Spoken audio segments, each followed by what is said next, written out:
그동안 우리가 살펴보았듯이 여러분 바울이 선교지에 가면 제일 먼저 가는 곳이 어디요? 네, 그렇죠. 회당, 유대인의 회당입니다.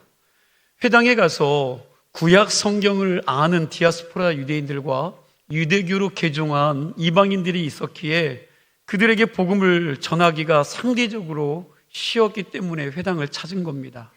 오늘 본문에 나오는 에베소도 마찬가지입니다. 8절 말씀을 보니까 바울이 회당에 들어가 석 달 동안 담대히 하나님 나라에 관하여 강론하며 권면하되, 여기도 보니까 바울이 에베소 회당에 들어가서 3달 동안 하나님의 나라에 대해서 설교를 했다고 말씀하고 있습니다.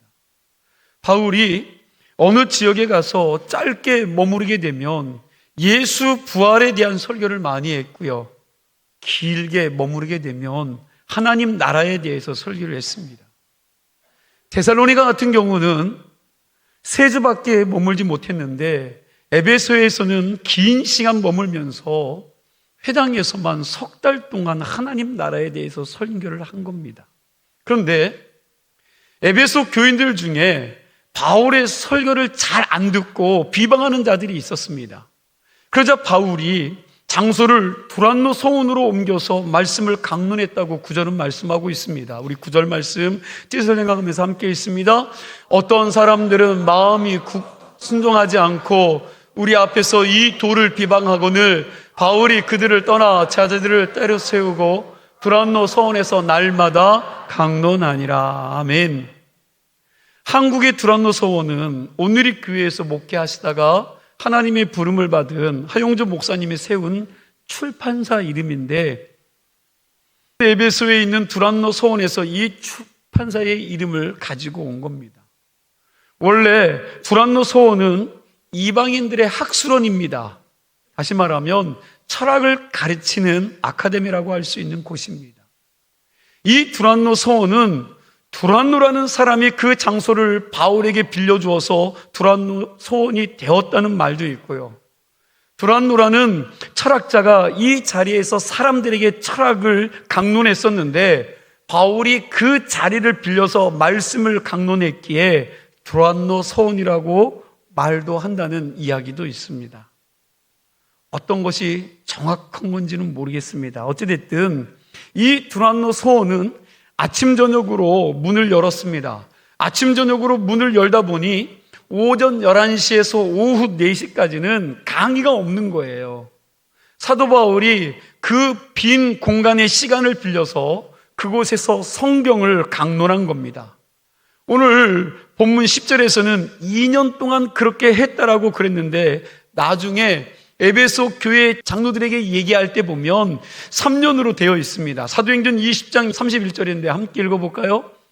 그러므로 여러분이 깨어 내가 3년이나 밤낮 쉬지 않고 눈물로 각 사람을 훈계하던 것을 기억하라. 자, 그러니까 이 기간을 정확하게 알 수는 없지만 2년 동안은 두란노 소원에서 성경을 가르치고 회당과 그 밖의 기간까지 합치면 에베소에서 몇 년간요? 약 3년간 말씀을 가르친 겁니다. 사도 바울이 선교지에서 이렇게 오랜 시간 체계적으로 성경을 가르친 곳이 없습니다.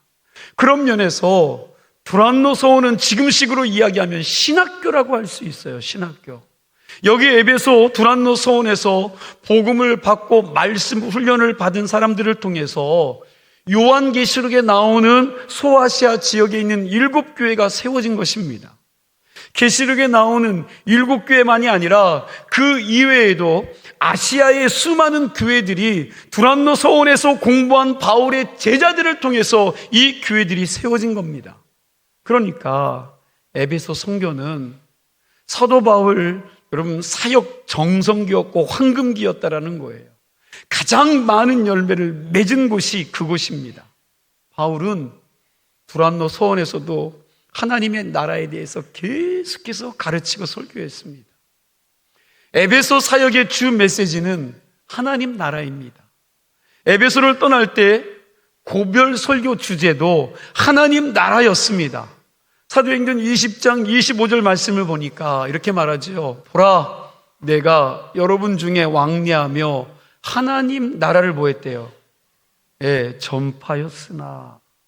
사도 바울은 하나님 나라에 대한 메시지를 에베소에서만 전한 것이 아니라 로마에서도 전했습니다. 사도행전 28장 23절에서도 보니까 바울이 로마에 가서도 아침부터 저녁까지 하나님 나라에 대해서 강론을 했습니다. 여러분, 사도행전이 몇 장으로 이루어져 있어요? 그렇죠. 사도행전은 28장까지입니다. 그런데 여러분, 28장 맨 마지막 구절 31절이 이렇게 끝나죠. 우리 함께 읽어볼까요? 하나님의 나라를 전파하며 주 예수 그리스도에 관한 모든 것을 담대하게 거침없이, 담대하게 거침없이 가르치더라. 이건 사도 바울이 로마 감옥에 있을 때에 자기를 찾아온 사람들에게 전한 말씀입니다. 바울은 계속해서 하나님 나라에 대해서 설교를 했습니다.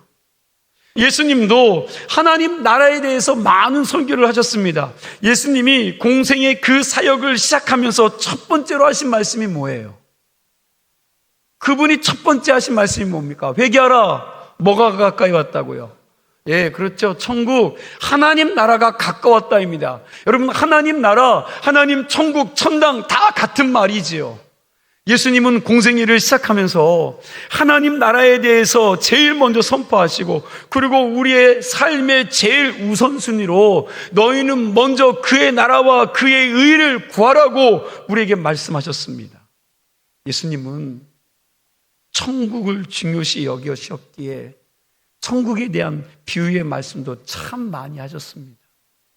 예수님이 부활하시고 난 다음에 하늘나라로 승천하시기 전까지 기간이 며칠이에요? 40일입니다. 예수님은 이 기간 동안, 이 40일 기간 동안 제자들에게 뭘 가르쳤을까요? 하나님의 나라에 대해서 가르치셨습니다. 제자들의 관심은 여러분 세상 나라지요. 자기 나라입니다. 로마에서 언제 우리가 독립하느냐였어요. 우리의 관심도 동일합니다. 여러분과 제가 예수 믿으면서 이 땅에서 잘 먹고 잘 살고 내가 원하고 내가 뜻하는 일들이 이루어지는 겁니다. 그런데 제자들 역시 하나님과 함께 동행하면서 그들은 끊임없이 자기 뜻, 자기 나라, 자기 의를 구했는데, 여러분, 예수님은 그런 제자들에게 하나님의 나라를 가르치셨다는 거예요. 사도행전 1장 3절 말씀 우리 함께 읽어볼까요? 뜻을 생각하며 함께 읽습니다. 그가 고난받으신 후에 또한 그들에게 확실한 많은 증거로 친히 살아계심을 나타내사 40일 동안 그들에게 보이시며 하나님 나라의 일을 말씀하시니라. 자, 하나님 나라의 일을 말씀하시더라. 예수님은 하늘나라로 승천하시기 전까지 제자들에게 집중적으로 하나님 나라를 가르치신 겁니다.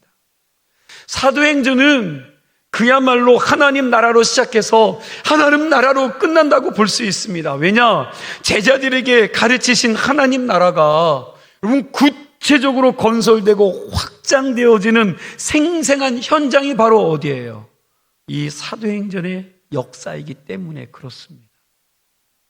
사실 사도행전의 내용을 구체적으로 들여다보면 하나님 나라에 대한 말씀이 복음서처럼 여러분 많이 언급되거나 기록되어 있지는 않습니다.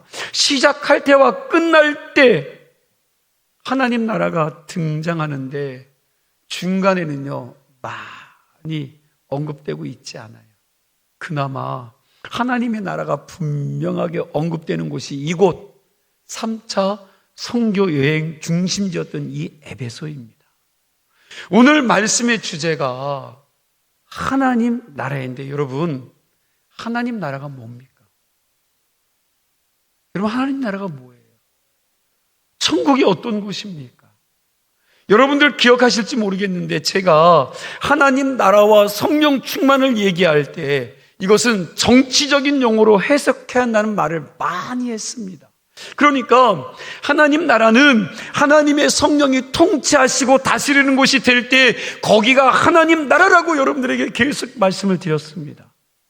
하나님의 성령이 내 마음을 통치하고 다스릴 때에 그게 성령 충만이라고 여러분들에게 계속해서 말씀을 드렸습니다. 이렇게만 말씀드리면 하나님 나라를 이념의 나라, 생각의 나라로만 생각할 수 있습니다. 그래서 오늘은 하나님 나라에 대해서 좀 더 통합적으로 여러분들에게 설명을 드리겠습니다. 여러분, 하나님 나라는 이중적 구조로 이해하시면 됩니다. 장소적인 개념과 정치적인 개념으로 이해하셔야 돼요. 첫 번째로 장소적인 하나님 나라입니다. 이 나라는 우리가 장차 들어갈 곳입니다.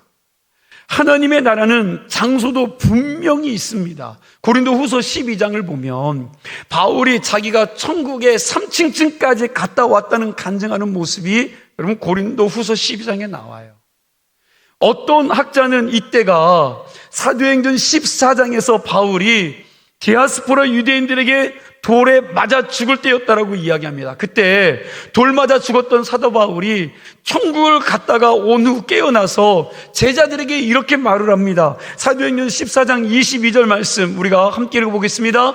제자들의 마음을 굳게 하여 이 믿음에 머물러 있으라 권하고 또 우리가 하나님 나라에 들어가려면 많은 환난을 겪어야 할 것이라 하고. 자 보세요. 우리가 하나님 나라를 들어가려면 뭘 겪어요? 많은 기쁨입니까? 많은 은혜예요? 많은 역사들입니까? 네, 많은 환난을 겪어야 할 것이다 그랬는데 하나님 나라는 들어가는 장소입니다. 요한복음 3장 5절도 보겠습니다. 함께 있습니다. 예수께서 대답하시되 진실로 진실로 내게 이르노니 사람과 성령 나지 아니하면 하나님 나라에 들어갈 수. 자, 여기도 보니까 하나님 나라는 뭐 하는 곳이에요? 예, 들어가는 나라라고 하죠. 들어가는 나라. 여러분 마태복음 5장 20절도 그렇게 표현하고 있습니다. 함께 있습니다. 내가 너희에게 이르노니 너희의 의가 서기관과 바리새인보다 더 낫지 못하면 결코 천국에 들어가지. 예, 여기도 천국에 들어가는 곳이라고 분명히 말씀하고 있습니다. 마태복음 7장 21절도 한번 다시 한번 읽습니다. 나더러 주여 주여 하는 자마다 다 천국에 들어갈 것이 아니요 다만 하늘에 계신 내 아버지의 뜻대로 행하는 자라야 들어가리라. 아멘. 예수님은 분명히 우리가 장차 들어갈 하나님 나라가 있다라고 말씀하셨습니다. 하나님 나라는 우리가 장차 들어갈 곳입니다. 우리는 예수 믿기에 천국에 들어갑니다. 그런데 예수님은 우리가 장차 들어갈 하나님 나라만 말씀하지 않았다는 거예요. 장차 들어갈 하나님 나라만 말씀하지 않습니다. 이게 하나님 나라에 대한 두 번째 개념으로 정치적인 개념입니다. 예수님은 우리에게 이 세상에 그리고 나에게 임하는 하나님의 나라에 대해서도 말씀하셨다라는 거예요. 많은 사람들이요, 하나님 나라, 천국에 대해서 생각하기를 죽은 다음에 가는 나라로만 생각해요. 이 육신의 장막이 벗으면 가는 나라라고만 우리가 생각을 합니다. 그러나 예수님은 우리가 살아있는 동안 이 땅에 임하는 하나님의 나라에 대해서도 말씀하셨습니다. 앞에서도 말씀드렸지만 예수님의 공생의 사역을 시작하면서 첫 번째 메시지가 하나님 나라입니다. 마태복음 4장 17절 말씀해 보니까 회개하라 천국이 가까이 왔느니라 하시더라. 이건 천국이 우리 가까이 왔다는 말입니다. 예수님은 우리가 죽은 다음에 들어갈 천국에 대해서도 말씀하셨지만 우리가 살아있는 삶의 그 현장에서도 여러분 천국이 온다고 말씀하셨습니다. 누가복음 10장 9절 말씀이요. 우리 함께 읽어보겠습니다. 누가복음 10장 9절입니다. 거기에 있는 병자들을 고치고 또 말하기를 하나님의 나라가 너희에게 가까이 왔다 하라. 아멘. 예수님은 이렇게 이 땅에 임하는 하나님의 나라에 대해서도 말씀하셨습니다. 찬송가 438장 2절 보니까 주의 얼굴 뵙기 전에 멀리 뵈던 무슨 나라? 하늘나라. 그러고 그 다음에 나오는 가사가 뭐예요? 내 마음속에 이루어지니 날로 가깝도다. 가깝도다. 내 마음속에 하나님의 나라가 이루어진다는 겁니다. 여러분, 우리가 하나님 나라에 대해서 바로 알아야 합니다. 그리고 그 나라에 대한 개념도 바꾸어야 합니다. 물론 죽은 다음에 가는 하나님 나라도 사모해야 합니다. 그러나 오늘 우리가 설교를 들은 다음부터는 죽은 다음에 가는 하늘나라만 생각할 것이 아니라 살아있을 때 나에게 임하는 하나님 나라, 이 땅에서 임하는 하나님 나라가 있다는 것을 생각해야 될 줄로 믿습니다. 이 나라는 주님의 영이 통치할 때에 이루어지는 나라입니다. 누가복음 17장 20절과 21절 말씀에 나오는 말씀인데, 예수님이 하나님의 나라에 대해서 많은 선교를 하자 어느 날 바리새인이 예수님께 묻는 거죠. 우리 함께 읽어볼까요? 바리새인들이 하나님의 나라가 어느 때에 임하니까 묻거늘 예수께서 대답하여 이르시되 하나님의 나라는 볼 수 있게 임하는 것이 아니요 또 여기 있다 저기 있다고도 못하리니 하나님의 나라는 너희 안에 있느니라. 아멘. 바리새인들이요, 도대체 하나님 나라가 어느 때에 임합니까? 그 나라는 언제 임합니까? 그러자 예수님이 그들에게 뭐라고 말씀하세요? 하나님의 나라는 볼 수 있게 임하는 것이 아니다. 하나님 나라가 임하기는 하는데 우리의 눈으로 보이게 임하는 것이 아니라고 말씀하죠.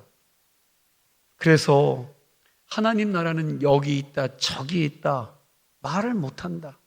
미국에 있다 서울에 있다 인천에 있다, 대전에 있다, 부산에 있다 말할 수 없다. 그러니까 이 땅에 임하는 하나님 나라는 어떤 장소를 지정하는 것이 아니라는 것입니다.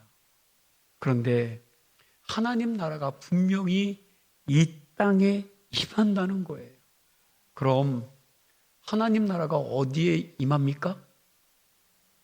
그렇지요. 너희 안에, 너희 속에 임한다고 그러셨습니다. 이게 그동안 제가 얘기했던 정치적인 용어예요. 여러분, 국가의 3요소가 뭡니까? 뭐가 있어야 돼요? 영토, 국민, 주권이죠. 여러분, 국가를 이루는 3요소, 땅. 여러분, 영토가 있어야 되고 국민이 있어야 되고 주권이 있어야 됩니다. 그러나 여러분, 하나님 나라는 이 세상에 영토가 있어요, 없어요? 없어요. 이 세상에는 영토가 없습니다. 그래서 우리 눈에 안 보입니다. 이 나라는 하늘에 있습니다. 그래서 우리의 시민권이 어디 있다고 말씀합니까? 예, 하늘에 있는 겁니다.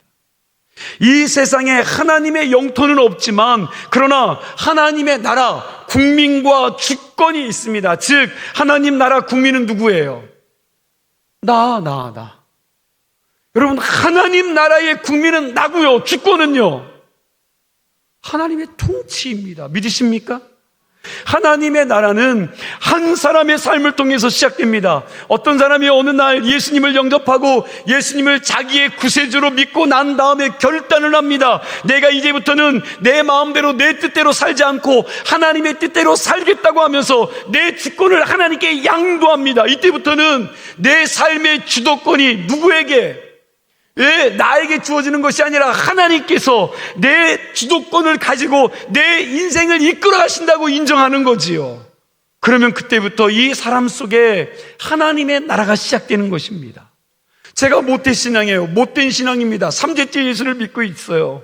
제 자녀들은 4대인데 여러분, 교회에 오래 다녔지만 제가 인격적으로 예수님을 내 인생의 왕으로 구주로 주인으로 영접한 것은 청소년 시기예요. 하나님의 은혜가 경험되어지고 성령의 은혜가 임하고 내 안에 하나님의 통치가 시작될 때에 비로소 내 안에 하나님의 나라가 시작된 것입니다. 그분이 내 인생을 이끌어 가시고 내 삶의 주인이 되셔서 여러분, 그의 모든 인생을 그분께 드릴 수 있도록 내 인생을 이끄신 겁니다. 물론 그럼에도 불구하고 나라는 이 인간이 살아있기 때문에 때로는 내 고집과 내 아집과 내 악한 것들이요 그대로 살아나기도 하지만, 그러나 분명한 것은 내가 그분의 뜻대로 살기를 원하고 종국에는 그분의 뜻을 따라 여러분 순종하게 된다는 것입니다. 이게 내 마음속에 하나님 나라가 임했다는 증거입니다. 무슨 얘기입니까? 내가 죽어서도 천국 갈 것이지만 그러나 지금 예수님을 내 마음에 모시고 그분이 내 안에 들어오셔서 나를 통치하시는 순간부터 내 마음속에는 뭐가 시작돼요? 하나님의 나라가 시작되었다는 것입니다. 이건 저만 그런 것이 아니라 오늘 여기 앉아있는 여러분들도 마찬가지입니다. 여러분들이 예수 믿고 예수님을 여러분들의 인생의 주인으로, 왕으로, 구세주로 영접하고 이제부터는 내 뜻대로 사는 것이 아니라 하나님 뜻대로 살겠습니다 다짐했다면 그 순간에 하나님의 나라가 임한 줄로 믿으시기 바랍니다. 그렇게 예수님이 임하셔서 통치하고 다스리는 곳이 되면 초막이나 궁궐이나 그 어디나 다 뭐예요? 그렇죠. 하늘나라가 된다는 거예요. 이걸 한마디로 정리해서 얘기하면 하나님의 영이 통치하시는 곳이 하나님의 나라라는 것입니다. 이건 장소적인 개념이 아니라 정치적인 용어로 하나님이 통치하시고 다스리시는 곳이 하나님 나라다라는 겁니다. 여러분, 이 나라가 우리 눈에는 보이지 않지만 우리의 삶 속에서 확인할 수가 있어요. 사도 바울은 하나님의 나라를 이렇게 설명했습니다. 여러분, 금요 속회 때도 여러분들과 함께 나눈 말씀이었죠. 로마서 14장 17절 말씀이에요. 우리 함께 읽습니다. 하나님 나라는 먹는 것과 마시는 것이 아니요 오직 성령 안에 있는 의와 평강과 희락이라. 우리 다시 한번 뜻을 생각하면서 다시 한번 읽습니다. 하나님의 나라는 먹는 것과 마시는 것이 아니요 오직 성령 안에 있는 의와 평강과 희락이라. 아멘. 여기 보니까 하나님 나라는 먹는 것과 마시는 것으로 확인이 돼요, 안 돼요? 안 됩니다. 예수 믿으면서 이렇게 말하는 분들이 참 많이 있습니다. 야, 내가 예수 믿고 나니까 예수님이 축복을 주셔서 옛날 예수 믿기 전보다 훨씬 더 내가 잘 살게 되었다고 말하는 분들이 있어요. 그런데 이것으로 하나님 나라를 확인한 것이 아니에요. 왜요? 안 그럴 수도 있다는 거예요. 여러분, 그렇지 않을 수 있다는 거예요. 오히려 여러분, 축복보다, 잘 되는 것보다 오히려 예수 믿었더니 오히려 힘들어지고 환난을 당하고 핍박을 당하고 어려움이 더 많을 수도 있습니다. 그런데 어떤 사람들은 내가 예수 믿고 난 다음에 하나님께서 축복해 주셔서 돈도 많이 벌고 좋은 집도 갖고 좋은 차도 타면서 잘 먹고 잘 살게 되었다고 하는데, 그러나 하나님의 나라는 그렇게 먹고 마시는 것으로 확인되는 것이 아니라고 성경은 말씀하고 있습니다. 하나님의 나라는 오직 성령 안에서 의와 평강과 희락이라는 겁니다. 이 세 가지로 확인해야 된다는 거예요. 여러분, 지금부터 내 삶 속에 하나님의 은혜가 임했는지 안 임했는지, 하나님의 나라가 임했는지 안 임했는지, 이 세 가지로 스스로 여러분들의 신앙을 점검해 보시기를 바랍니다. 첫째로, 하나님의 나라는 의로 임합니다. 의. 이 의는 사람들이 생각하는, 여러분들이 생각하는 정의를 말하는 게 아니에요.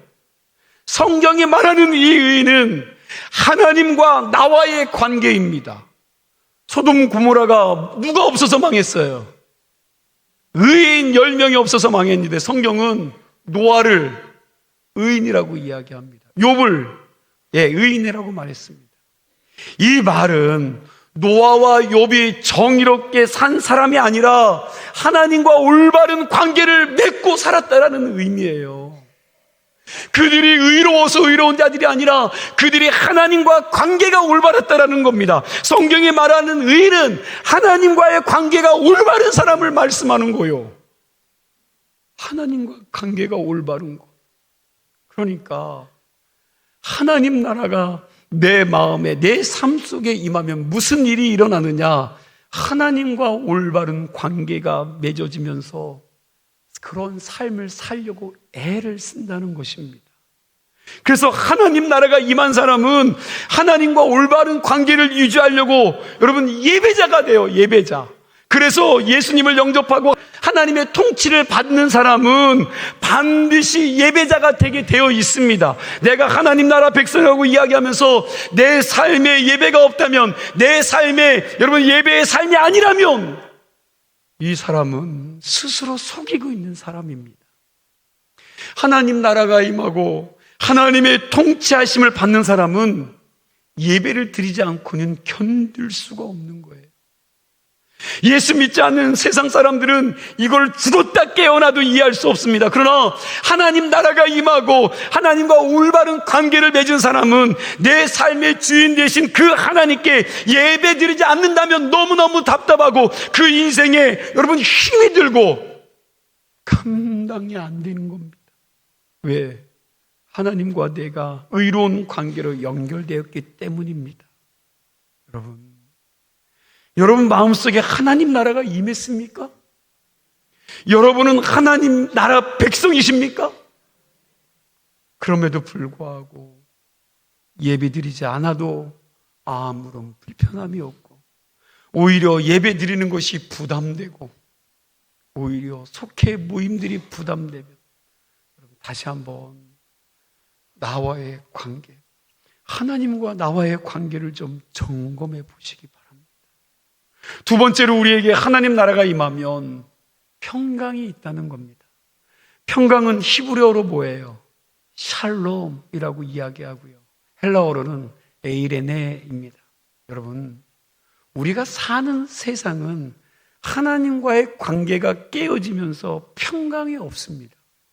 그러나 하나님 나라 백성들은 세상에 알 수 없는, 세상이 줄 수 없는 그리스도의 평강이 있습니다. 물론 때로는 불안해하기도 하고 염려가 있기도 하지만, 그러나 하나님이 그 가운데 우리의 마음을 통치해 주시면 내 마음에 하나님의 평강이 임합니다. 제가 너무 좋아하는 말씀인데 빌립보서 4장 여러분 6절과 7절 말씀 함께 읽겠습니다.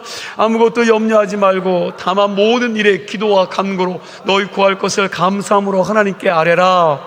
그리하면 모든 지각에 뛰어난 하나님의 평강이 그리스도 예수 안에서 너희 마음과 생각을, 아멘.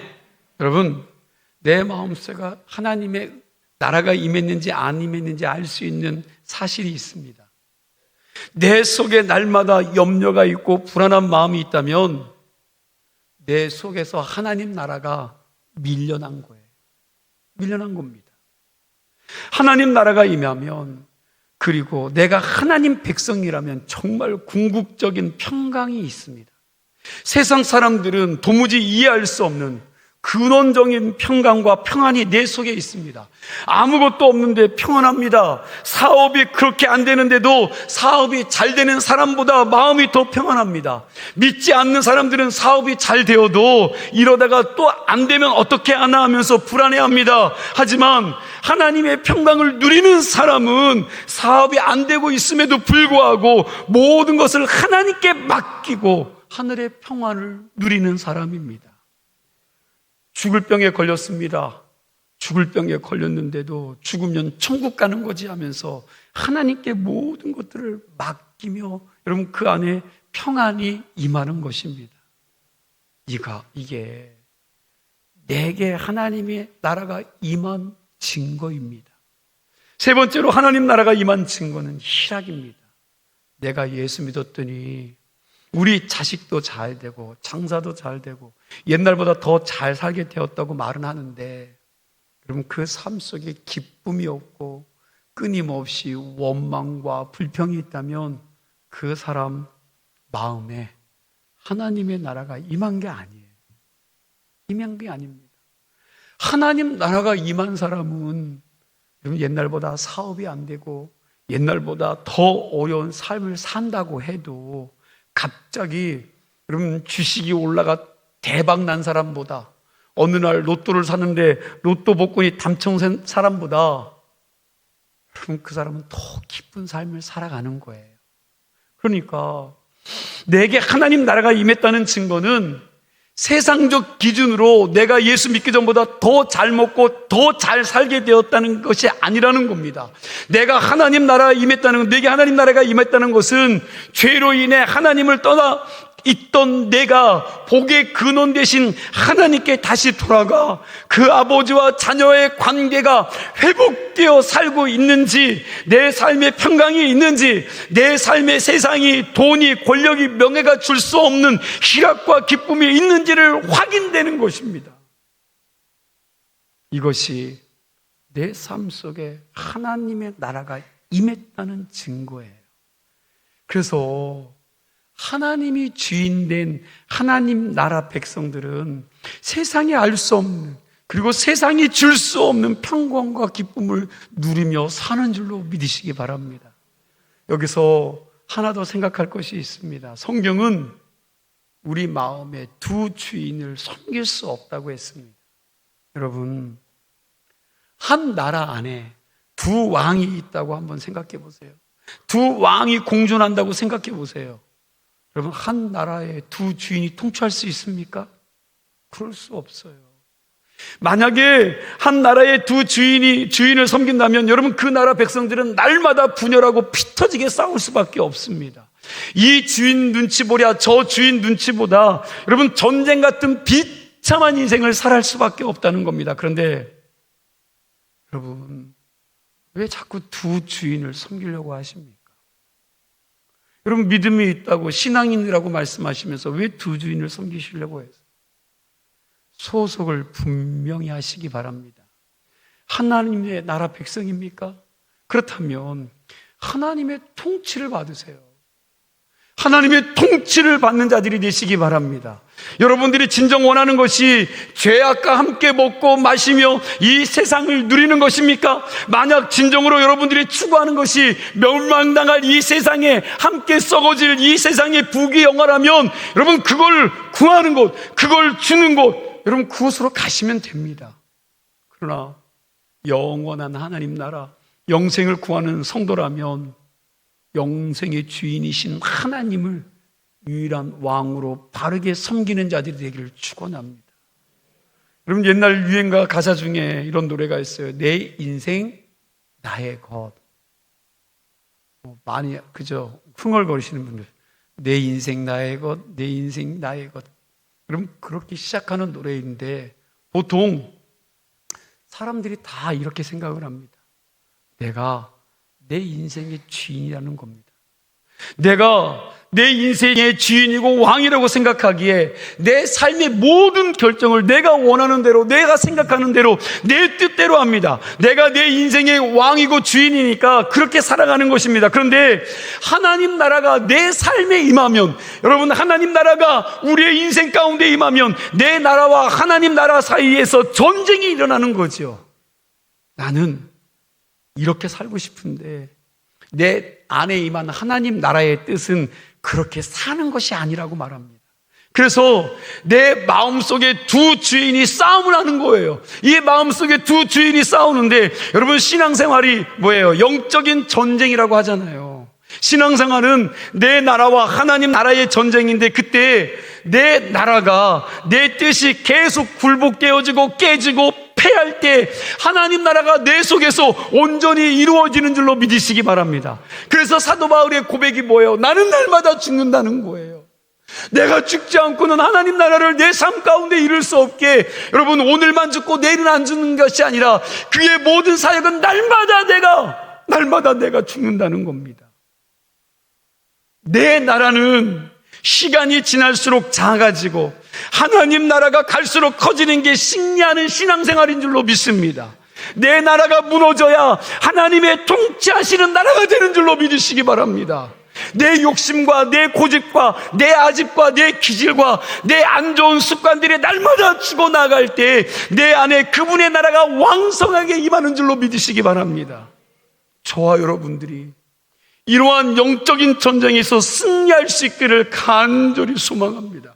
그러므로 우리 교회 모든 성도님들이 하나님 나라의 의와 평강과 희락을 누리면서 여러분, 힘있게 주님을 따르고 주님과 함께 동행하는 신앙생활을 할 수 있는 성도들이 다 되시기를 주의 이름으로 축원합니다.